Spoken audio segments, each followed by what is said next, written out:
Right now we are in Vegas, Las Vegas, Nevada.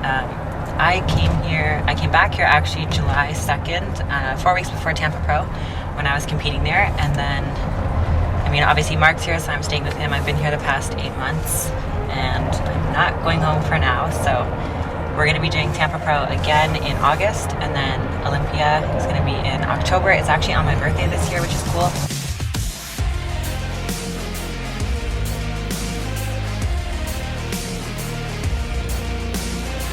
At the end of the day, my goal is to be Miss Bikini Olympia, so to say that out loud, I had never said that out loud until before this year's Olympia, because it almost seemed like, I felt almost as if I wasn't worthy of it, and I doubted myself, and I was like, people are gonna think I'm crazy for saying that. They're gonna look at me like, who, you? Like, you know, we always get in our own heads, and I think that comes from me as a child. You know, I kind of was always self-conscious of how I looked. So if you're telling yourself that like you can't win, and then you think that you're gonna go on stage and win, like if you don't believe yourself that you can win, how are you gonna go on stage and convince a panel of judges that you can win? Yeah. If you don't even believe it deep down, it's gonna show on your face, it shows in your body movements and everything. With anything in life, you can try and fake it till you make it, but if like not even 1% of you believes it, there's no way you can fake it. How do you gain that confidence? How do you go from an overweight girl who didn't feel comfortable in her own skin to knowing that you can be number one in the world? Like, you know it and you believe it. That's crazy when you say it out loud like that. It's like, I think it definitely is not like an overnight thing. I think it's like, it's a constant journey of like you growing into the person that you're supposed to be and that you believe you can be. So, I mean, when I first started working out and I started seeing myself, my body change and being happy with the results, it's almost like, oh wow, like, you know, I actually look good. And like feeling good in your skin is the best feeling. When you're, you know, when you're self-conscious, you feel like you want to hide all the time, versus when you feel good in your skin, it's just such an empowering feeling to be like, you know, for us with bodybuilding, we do the work to look like that. We don't just wake up and look like that. So I know that like I'm in charge of how I look, how I feel. Everything that I do every day is gonna, you know, either bring me closer to where I want to be or it's gonna bring me further back. Olympia, my goal was top 3 because I wanted to have like a realistic goal for myself. And then about a few weeks before, I said, you know what, like screw top 3. I'm not aiming for top 3. I feel like that's me underestimating myself and not really. If you say you're only going for top 3, you're only going to work as hard to get to that 3rd place spot. Versus if you say I'm going for 1st place, you're not going to leave anything like no stone unturned, because you know you need that 1st place spot. You put it out there, people are looking at you to see if you're going to meet those goals. So I said, you know what, I'm not going for top 3 anymore, guys. I'm going for 1st place.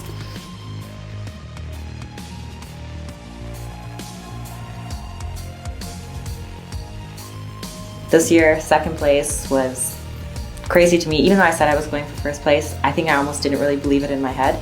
So to be 2nd place was still so surreal to me, you know, like, because when I think of someone else being 2nd place, I'm like, holy shit, like 2nd place in the world at the Olympia, that's crazy. But almost for myself, I feel like I downplay it a little bit because I'm like hard on myself.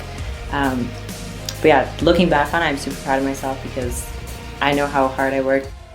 My main goal, I would say, going into this year's Olympia and this year's shows, not so much focusing on my body, because I feel like my body is kind of where I need to be, and that's the feedback I've gotten.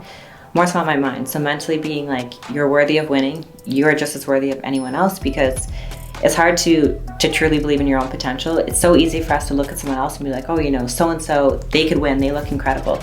But it's so hard to look inside yourself and feel that same way. So for me, that's kind of my goal this year, is just to believe in myself, and as much as I can believe in other people.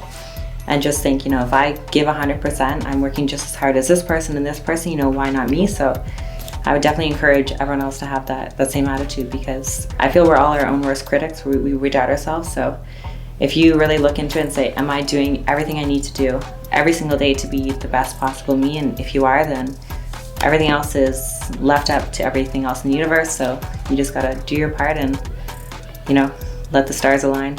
So we'll see what happens.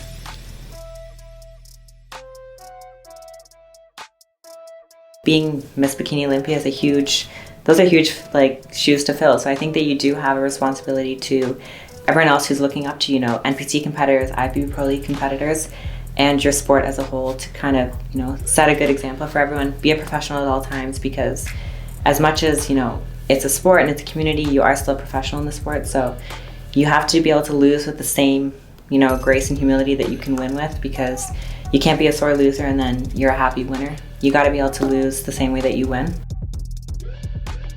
Angelica's an amazing example of that because I've always looked up to her. She's an incredible human being.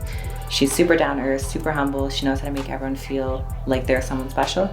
And for me at my first Olympia, I was in the bathroom and I didn't know if I really belonged there. I wasn't really sure of myself. And she came over and started chatting with me, and she was just so friendly. She's like, "Oh, I know who you are." And she was chatting to me, and I felt like, wow, this is like Miss Bikini Olympia at the time. She was defending her title, and she knows who I am. She talked to me like, I'm on the same level as her. So for me, it's like, if I can make someone feel the way she made me feel, I would be like, okay, my job's done. There's a lot to that position. I would want to travel as much as I can, do a lot of seminars, share my knowledge, my experiences with everyone else, and just be able to meet as many people as you can, because when you travel around the world, there's so many amazing people that you can meet, so many experiences, and experience the different cultures, experience how different people live and how, their federations are, how it differs around the world. It would be cool. So for me, I have all this knowledge that I would love to share with other people to help them, because I know it's hard when you first start. You don't know what you're doing. It's scary to jump into something, especially at the gym, because there's meathead bodybuilders all around. You don't know what you're doing, especially if you're a female. You don't want to be looked at and stuff. So there's always women's gyms. Those are great to start at. Do some of the classes or something like that. Just anything you can to jump into it, and then you'll start to see little changes, and you're like, oh wow, this is me doing this, and you realize that you have the power to change your whole life if you want to. And if you had told me that I would be runner-up Miss Bikini Olympia when I was 10, 11, 12, 15, I'd be like, you're crazy, there's no way. So now looking back, it's everything that I did and went through kind of set me up for this. So I feel like I'm very hard on myself for sure, because I'm self-conscious of a lot of things, but I think that's a good thing in this sport, because I'm constantly striving to be better. If someone is going to pick something out, I've already picked it out of myself, so I'm already working on that to become a strength. So I think it's a good thing in this industry, to be hard on yourself, to be a little bit self-conscious.